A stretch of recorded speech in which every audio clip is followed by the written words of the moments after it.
Welcome to the Friends of Fantasy Benefits Baseball Podcast. I'm Justin Mason, lead fantasy writer and analyst of friendsoffantasybenefits.com. Joining me on this Red Sox preview is Shelly Verougstrate of NBC SportsEdge, Pitcher List, Baseball HQ. Am I forgetting anything? Like you were just telling me you don't do as much as me. I think you got me beat now. I mean, I've gotten to a really nice groove where I can just kind of write whenever I want to at like 3 amazing sites. I've got a pretty good life here. Yeah. Remind everybody where you reach on social media and then talk about all you do. And also talk about the fact that you are the Tout Wars Daily Champion of 2022, upsetting me in the finals. I still don't know how I managed that, but anyway, you can find me on Twitter, Mastodon, post at ShellyV_643. I post randomly at all 3 sites. But yeah, I just kind of do like some articles here and there for NBC Sports and Baseball HQ, mostly dynasty or prospect related. And then over at Pitcher List, I just kind of like help Chris Clegg, manage the dynasty side of things over there. But yeah, that's pretty much me. Well, and Shelly's one of my favorite people in the industry. A long time contributor to Friends Fantasy Benefits back in the day, and a damn good dynasty player in, I think, my longest running dynasty league that I'm still in. So we'll be squaring off once again this year as I continue to try to rebuild my team for the 40th straight year or however long I've been in this league. Definitely go follow Shelly. Great. She does great work everywhere she's at. And like I said, she also beat me in the Tout Daily Finals, becoming, I think, the first woman to ever win a Tout League, right? Yeah, I was. That honestly came as a shock. Like first I don't sleep well at night. So I was just like watching like the last game, like the DFS game. For Tout Daily, and I'm like, oh my goodness, I won. And then it gets tweeted out that I was like the first woman, and I'm like, oh yes, finally, yes, that's awesome. That is just so great. Yeah, it was super cool. I was bummed. I had 3 entries in the finals. I don't know dominated the whole season and and choked in the playoffs just when it matters, but that's okay because it was great to watch you win. We've been friends for a long time, and it was, if I was gonna lose to anybody, I was happy it was to you and not to Derek Carty, who's beaten me out in the finals a number of times before. So love Derek too. But yes. Let's talk about these Boston Red Sox because they are an interesting team for fantasy. I don't know what they're doing in real life. It feels like they're, I don't even know, trying to be competitive, but not really. Like I don't really get it. Honestly, I have no idea what they're doing either. It doesn't make sense. It's like they are just like treading water, but they're not even like in the big deep pool treading water. They're like in like the kiddie pool treading water and not really doing much of anything to help this current team, help the future. It boggles my mind on what is actually going on. Yeah, I don't get it, but we'll stick to fantasy and try not to depress you too much. They have catchers, Reese McGuire and Connor Wong. Does either of them do anything for you in fantasy? No. But it really always, every time I see Reese McGuire and then Connor Wong, like I just immediately think about like what Reese McGuire got in trouble with like a couple years ago, and it just makes me laugh. But from a fantasy standpoint, no, none of these guys are really that good. I mean, maybe in like the deepest of leagues, or maybe like a NFBC, DC, right, where it goes like 40 some odd rounds. Yeah, sure, these guys are interesting. Outside of that, no, it's there's really nothing here. Yeah, and unfortunately, like the player pool for catchers has gotten better. Yes. And so a guy like Reese McGuire used to be really interesting because you're like, hey, he's gonna play a lot, and that means something. I don't know if it means nearly as much as it Yep. used to. So moving right along, we've got Triston Casas playing first. A really interesting, top tier prospect. It looks like he's got an everyday role. Are you a fan of Triston Casas? I really am. I've always been a fan of his, like, coming up through the minors and everything. Like, he was getting like Joey Votto comps, which I think that's a little bit, that's a really, really big comp. But I just really like what he's done. I just don't know if it's going to happen this year. He missed a lot of time last year with all these types of injuries, and then he was going to get some additional reps down in the Winter Ball League, I think in Puerto Rico. But then he had to come home because he was hurt again. And I guess like the Red Sox DFAing, getting rid of Eric Hosmer. Yay. Maybe they really believe in Triston Casas, but I don't know. For fantasy, for redraft fantasy this year, I'm gonna just give Casas just a year, and I'll probably jump back in next year. Yeah, anytime you have injury issues with a guy, like you get a little worried. But man, I know it was a small sample, but he was actually pretty impressive in that small sample. Made, around league average contact in the zone for a power hitter. That's what you want to see. Only swung outside the zone 21% of the time. That's fantastic for a young guy. Yeah. I've talked about a lot of young guys so far during this kind of team preview series. And, they swing outside the zone way too much. Swing outside, the strikeout rate's going to go through the roof. I don't have those fears with Casas. I think it's all dependent on health. There's plenty of power. I think there's good enough contact. And if he can stay on the field, I think he could be a real impact player. Yeah. I don't know. It seems to me in like a couple mocks that I've done so far, it just seems that first base is so deep. So it's just like, maybe I'll just take like a guy who I kind of like, who's been around the block, versus Casas. But I totally understand getting like really excited about him, because I do think that he is going to be an impact first baseman for years to come. Nice. Moving on over to second base. Are they really starting Christian Arroyo? Like, is that going to be the thing? Yes.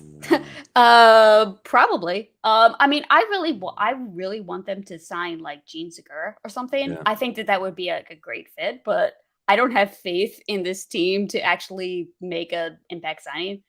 But so far it's gonna be Christian Arroyo. I think that he's a fine player. Like, honestly, he's a fine bench player. Like, someone who comes off the, he should not be playing. He should not have an everyday role. But again, Boston's doing their own thing, so here we are. All right. If you say so. They let go of Xander Bogaerts in what has to be a very painful move for pretty much every Red Sox fan. Trevor Story will be the full-time shortstop. Do you think Story can bounce back after kind of a really disappointing year in 2022? Yeah, I definitely think that he can bounce back, because what he had to deal with last year was just like a humongous, honestly, like a huge bag full of crazy stuff. So, he moves, he signs with Boston, and then he gets sick. And then him and his wife, they have their first child. Then he comes back, and he hit like 5-6 home runs in like a week or something like that. And then he gets hurt again and gets hurt again. And it was just like a combination of just all this stuff. And I do think that he can bounce back next year. I don't think that he can bounce back to like the prime, Colorado Rockies level Trevor Story, but I do think that he could be a serviceable, like an everyday shortstop. And he will also have second base eligibility, so you can kind of move him around a little bit for this year. Yeah, I like him as a guy to bounce back. The hard part is like I don't want to load up my team with those kind of guys that were like disappointing in 2022. And I end up getting Albies usually in the 4th round. So it's really hard to then pull the trigger on a guy like Story, like right after that. Yeah. But there will be leagues where I don't get Albies. There'll be leagues that, I think Story, I think people overrate that guys leaving Coors crushing them. Arenado's been fine. We've seen other guys, Corey Dickerson was fine in his first year out of Colorado. I know 2022 was a disaster, but like you said, there was a lot of like confluence of events that just went wrong for him. And I think maybe people are sleeping on him a little bit. Yeah, he's not going to be prime Story in Colorado because he doesn't get that thin air in that huge outfield to, hit balls into. But I think he can still be a great fantasy player. I don't have a problem taking calculated gambles, right? Like not on every team, but a dart throw here and there. I think he's a good option. Rafael Devers, he's still a Red Sox for right now. I know there's some talk that he may not be long term, which I think is insane. But are you willing to take him where he's going in the 2nd round? Because that feels pretty aggressive. It is aggressive, but I'm totally fine with it. With how far third base like drops off, like there was like a lot of like really good guys, and then it's just like a cliff. But then you get to like where everyone else is going, then it's kind of okay. But if you really just want to get like this prime, third baseman, I mean, you got Devers, you got Jose Ramirez, you got Manny Machado, all those guys. Like I don't know. I am, I just started a TGFBI mock over at Pitcher List. Nice. And I actually took Devers in the 2nd round, and I think I was like I had the 14th or 15th pick. I was in like the back half of like the 1st round. So obviously it was like a really quick turn there. And I totally feel fine with it. Like I don't have to worry about the bleh at third base. All right. I don't have a problem with it necessarily. It's not usually how I like to build my team. There is a massive drop off after like the top 6. Like, you get to like Arenado is like the last like elite, quote unquote elite option at third base. And then there is a massive, like, I want to say like 70 or 80 pick drop off, to like really the next tier of guys. And so I have no problem if people want to pay up. I tend to want to pay up. If I'm going to pay up for a guy in the 2nd round like that, I want a guy to get some speed. And it's fair. Yeah, you just can't count on that with a guy like Devers. I think if he is traded, wherever he goes, he's gonna be fine. Like I think he's, he could play on the moon, and he's just gonna hit bombs and just be a rock solid third baseman. So I can understand like there's a level of safety with Devers that there isn't with other guys, and so I totally understand taking him in the 2nd round there. A guy who used to feel pretty safe, even though he didn't always play, was Justin Turner. Again, third base. It gets pretty ugly pretty quick. I actually really love this move for Justin Turner going to Boston. I don't know that I love it for Boston as like, hey, this is one of our big pieces this offseason. Exactly. But from a fantasy perspective, I think that's a great spot for him. What do you think about Justin Turner? Yeah, I honestly I really like it. From a fantasy standpoint, because this particular move, just as long as they don't move Devers, he's basically going to be their DH, and maybe give Casas a day off at first or something like that, and he'll probably give Devers a day off at third as well. But I really do like this move because just he's going to get off his feet, and because he's like 38, I think, something like around there. Mm-hmm. Just as long as he can just hit and not be in the field, I think that he's going to be able to stay on the field more. In the 2nd half of last year with the Dodgers, he spent a lot of time at DH, and he just totally went off. Like he was like prime Justin Turner going off there. So I really do like this move for fantasy for Justin Turner. Yeah, I do as well. I mean, I know that last year was kind of a down year for him, but he was actually really, really good in the 2nd half. He hit 300 in the 2nd half. The power was a little down, but and you can't really know how many games he's going to play in a given season, but hopefully being kind of a full-time DH or a large part of the time DH will keep him on the field and keep him healthy. And I think this was a really, really great move for his fantasy value. And I'm going to still have a lot of Justin Turner on my team because I think he's really undervalued by the market right now. Yeah. It seems like he's been that way for years. I've never like pressed the trigger because I was like, oh, he's old, so maybe I'll do it this year. You should. All right. Is the Bobby Dalbec experiment finally over? Is he now just like the power bench bat that I always said he was? Yes, I definitely think that his time in Boston is kind of over. There was a rumor like early December that the Rays were interested in him, and I really like that for the Rays, not for the Red Sox, because he could just be a platoon bat and just platoon at first and just like totally smash, and I thought that would be great. But honestly, for redraft leagues, unless he's moved, he's not going to see a lot of time in the field. Yeah, he is what he is at this point. Like, right? He swings too much. He swings hard, and when he makes contact, the ball goes far. The problem is he just doesn't make enough contact, and he's good against lefties and awful against righties. Yep. And yeah, just can't do it. Last guy for the infielders is if you were playing MLB The Show and like generated out to like 10, 15 seasons, you start seeing these fake name players, and David Hamilton seems like one of them. But when you look at Steamer 600, which is if given 600 plate appearances, this is what this player would do according to Steamer. 11 home runs, 37 stolen bases, 236 batting average. He plays second base where they only have Christian Arroyo right now. Is David Hamilton the deepest of deep sleepers?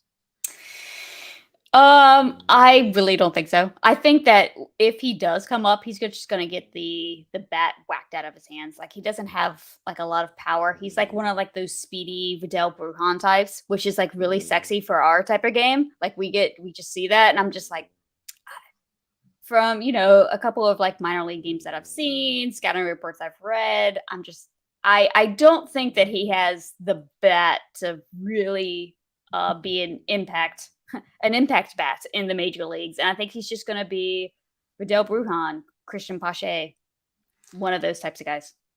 That Vidal Brujan comment just hurts me in the soul because I hate it. I know. I'm such a big fan of Vidal Brujan coming up to the minors and on every single one of my Dynasty League teams. And I'm still not ready to give up, but I know I should. So I will try to stay away from David Hamilton just because of that. But I mean, when you see the Steamer 600 and he is like one of the top stolen base guys, on there, people got like, oh my God, like I'll be honest, I didn't even know who he was. Like, I had to like look him up, like, no clue. Another guy who I didn't know who he was as we move into the outfield was Masataka Yoshida, a Japanese import, was posted and signed with the Red Sox. It's hard to know exactly what he'll be transitioning over to the major leagues. Are you interested in drafting him for fantasy? I guess it really, really depends on the team build, because everything that I've read, a lot of different like articles and stuff about Yoshida, there is some pop there, but not a lot. He's more of like an OBP average guy. Just honestly, like as soon as like people put like the Alex Verdugo tag on him, I'm like, okay, yeah, maybe it's like an Alex Verdugo type with a bit more pop. And hopefully he can stick at the top of the lineup. I know that a lot of people have like really wanted like Alex Verdugo to hit leadoff, but he has, told reporters that he doesn't feel comfortable with that. So hopefully Yoshida does, because we really do need someone to get on base. So Rafi can, bring him in. Yeah, I mean, the comp I've been making is Verdugo. That's like the guy I've been like, I think he is like probably Alex Verdugo-esque. And that's kind of if things go right too. Like, you know, Exactly. we've seen, you know, Suzuki was great, and you know, say Suzuki was great in the second half, but like he struggled in the first half. You know, we've seen other, you know, imports come over from Japan and Korea, and they struggle to adjust right away. And then as the season goes on, or as their career goes on, they get better as they get more comfortable in an English-speaking nation, and you know, in an environment that they're really, you know, not used to. I am probably gonna stay away from Yoshida. He's Right. affordable. 264 is like a fine gamble price, like, right? Yeah. But I just, you know, a guy who could end up being like empty batting average or empty runs scored, like that just doesn't make a lot of sense, you know, with the floor kind of being kind of pretty low on a guy that we really don't know a ton about. Great. So, Yeah. I'd rather have Alex Verdugo because at least I know what Alex Verdugo can. You know what you're going to get. Exactly. Moving right along in the outfield, we have Enrique Hernandez, who was injured a lot of last season. Do we care about him in fantasy now? I don't think so. I think that 2021 was kind of like a mirage, like that first year that he was with Boston and he like totally went off. I think that he is who he is. He's kind of just a guy. I mean, I love him on my team. Like, he is a delight. He is a delight to watch. He is a great, fun player. He has a great social media, just all this other stuff. However, we play fantasy here, so he's not going to really hit leadoff because it really seems that the team is going to go with Yoshida instead of, you know, Hernandez. So I think that he's just the guy, sadly. Yeah, I mean, he's a cheap guy, which is okay, but without hitting leadoff, he's just not much. Like, exactly. He's not... Like, if he's going to hit 7th, 8th, 9th, and Boston's weird now lineup, what's that really going to do, right? Yeah. I mean, at least when he was hitting leadoff, like you could go, okay, I'm going to get some runs scored here. Exactly. And then when he was second base eligibility, you were like, hey, at least I've got the multi-position eligibility. I can move him around my team a little bit more. And I'm just not super interested.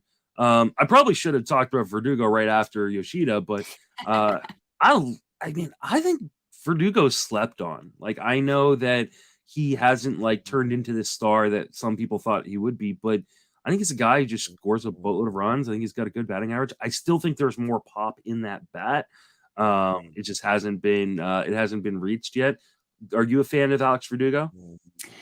I am. I don't know if there's going to be any more power coming from that bat. You know, just kind of like just watching him every day. I see some things, but I'm just like, I think he is who he is. He's going to give you, you know, 15, 17 home runs, some bags here, a decent average. He's not going to kill you. He's going to be like one of those guys because outfield is dreadful. Once you start, like, if you're playing in like 5 outfield leagues, you really need to like shore up your outfield. And Verdugo is a great guy in those types of leagues because he's going to pretty much play every day. He's not going to like hurt you anywhere. And he's just going to, you know, contribute here and there. I really like him. Yeah, I do too. I think he's just kind of slept on a little bit. He's more of a sum of all parts kind of guy. He doesn't have like the carrying tool, but those guys can be good 4th, 5th outfielders on your team. So, all right, let's move over to starting pitchers. Chris Sale, man, 2022 was a disaster, just an absolute disaster. If you drafted Chris Sale anywhere, however, I feel like people are like saying, well, he's old and injury prone now. Oh, we always knew this was going to happen. I mean, you talk about the flukiest of fluky injuries, you know, falling on a bike, you know, comebacker to his pinky. I think if he is healthy coming in spring training, I think he is maybe the steal of a lot of drafts. Where are you out of Chris Sale?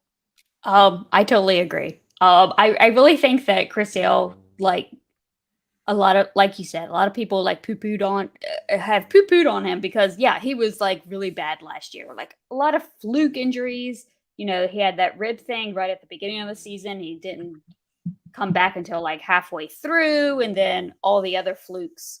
Honestly, like, why didn't he like get like an Uber Eats or something? Why did he have to ride his bike? Like, what is going on? But anyway, I really do think that he is the steal of the draft, because I nothing that happened to him last year outside of the rib injury was like really like pitching stuff. Like, it was just like weird stuff. And I'm hoping in some of like my real drafts that I will be able to, snag Chris Sale, because I do think that he is going to be a extremely fine pitcher. Yeah, I mean, he's going pick 161 in Draft Champions League since the beginning of December. That is just an absolute bargain. Yes. I mean, Totally. you obviously want to do smart roster construction, get some workhorses in case like he does miss time and things like that. But we're talking about a guy, when he came back from Tommy John, he actually looked just like himself. He looked really good prior to, getting hurt. And I don't think there's any reason to think he won't just be himself. And now he's so far removed from Tommy John, from that rib injury. They should just let him go and pitch. And so, like, 150 innings of Chris Sale, sign me up for that at pick 160. I've already drafted him in a couple spots. I'm nice. To do that. Yeah. And then how the team said that they were like looking to trade him because, you have to save money because, whatever. So yeah, the Red Sox don't make enough money. Exactly. I mean, maybe I need to buy some more merch. Maybe that's my thing. It's totally you not buying enough beanies and sweatshirts. That's exactly. That is, we'll lay it all on your feet, Shelly. It's all my fault. The rest of this rotation is something. It's something. It's something. And literally, as we've been recording, news popped up that Nathan Eovaldi signed with the Rangers. So Eovaldi won't be back with your Red Sox. So they're rolling out Nick Pivetta, Garrett Whitlock, James Paxton. Yes, that James Paxton. And Brayan Bello. There's some interesting names. Whitlock and Bello are guys that like are high upside, but I don't know what we can expect from them from a volume standpoint. Paxton, we have no idea what we can expect from a volume standpoint coming back from Tommy John, and Nick Pivetta is still Nick Pivetta. Are you targeting any of these guys in drafts? The only guy that I'm actually targeting is Bello. Because he seems to go like pretty late. Like, no one's like really talking about him. So shh, if you're listening to this, just go draft him. Don't talk about him. Yeah. So no one's like really talking about him. And I really liked what he did. When he first came up, he was bad, and then he started to get better. You could see the progression, and that's what I really like to see. So I would honestly really, really look to draft Bello. Whitlock is interesting too. Honestly, I don't think that he's a starter long term. I think that he's going to be a starter this year because we have James Paxton as our four, which is hilarious.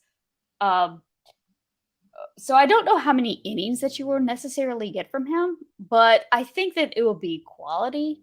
But maybe just kind of project for like 110, 120 kind of thing. Yeah, I mean, I think they should just give him a chance to like prove he is a starter. I think, especially with the way this rotation is constructed right now. Obviously, they need him to start. We are recording this, almost a week before we're going to be releasing it. So obviously, there could be some additions to the rotation that maybe knock a guy like Whitlock back to the back to the bullpen, or but I like Bello a lot. I agree with you. Yeah. It all comes down to his control. The command's actually been pretty decent in the minor leagues and in the majors, but it's all about like how many guys does he allow on base, via the free pass. If he can, do a good job of not walking 4 per 9, then I think we've got a really good shot at kind of a breakout guy. I really like that pick as a late target, and I'll try to keep it quiet as well. Is there anybody in the minor leagues that can jump up into this rotation and make a difference? Because I don't really see much. Nope. Those 5 are what you're gonna get, and have fun. Yeah, I gotta feel like there's like some random. I know Rich Hill signed with the Pirates today, so he's not coming back. But like a Rich Hill-esque signing feels like it's around the corner. Yeah, Or maybe we bring back Michael Wacha because he had a decent year last yeah, year, kind of thing. Yeah. or a Corey Kluber, something like that. Yep. So, Yep. all right, Kenley Jansen. Hey, you guys don't have any more closer controversy. That's nice. It kind of sucks for me in my early drafts because I was like taking like gambles on random Red Sox relievers, hoping to get some saves, and that's not going to be the case. So, RIP my Matt Barnes shares and and the like. Any worries about Kenley? And is there a guy that you would handcuff if for something something happened to Kenley? I mean, the only thing that I have concerned about with Kenley is just the pitch clock. Because he was like one of like the slowest, pitchers, relievers out there. So, maybe this thing could upset him. But I mean, he said we actually have a closer, so I'm not gonna get. I think that he has a job, and unless he like totally goes like Craig Kimbrell and like totally blows everything. I do think that he's just gonna have the role for honestly 2 years. But if there was a handcuff that I would do in like a DC or something, John Schreiber, he was like really, really good last year. So that is the guy who I would handcuff with Kenley Jansen. Yep, I completely agree. I think Schreiber's probably next man up if something were to happen with Kenley getting hurt, or God forbid the heart issue popped up again. Yeah. And I think Matt Barnes, his time's probably done. But I think Jansen's one of the safest closest in the game. Like I don't think he's very expensive. He's got that 2-year deal, so I don't think he's going anywhere anytime soon. So yeah, I like Kenley this year as a nice option if you don't want to pay for the elite of closers, which I know a lot of people don't want to do. Well, Shelly, that kind of wraps it up for your Boston Red Sox. Will you remind people where you can reach on social media and plug all your work for me? Yeah, you can find me on all the social media sites at ShellyV_643. I do some articles for NBC SportsEdge, Baseball HQ, and then do a little bit of stuff over there at Pitcher List. And you can find me on Twitter at Justin Mason FWFB. Email me or the show, friendsoffantasybenefits@gmail.com. I write daily at Fangraphs. I'm doing this 30 podcast, 30 day series for FWFB during the month of January. And then I'm also on the Sleeper in the Bus podcast, TGFBI podcast. Don't think there's anything else that I know of at the moment. But Shelly, thank you so much for coming back on the pod. It's always a pleasure to talk to you. You are one of my favorite people in the industry. Thank you. Same. All right. For Shelly and myself, thank you for listening. Have fantastic baseball off season.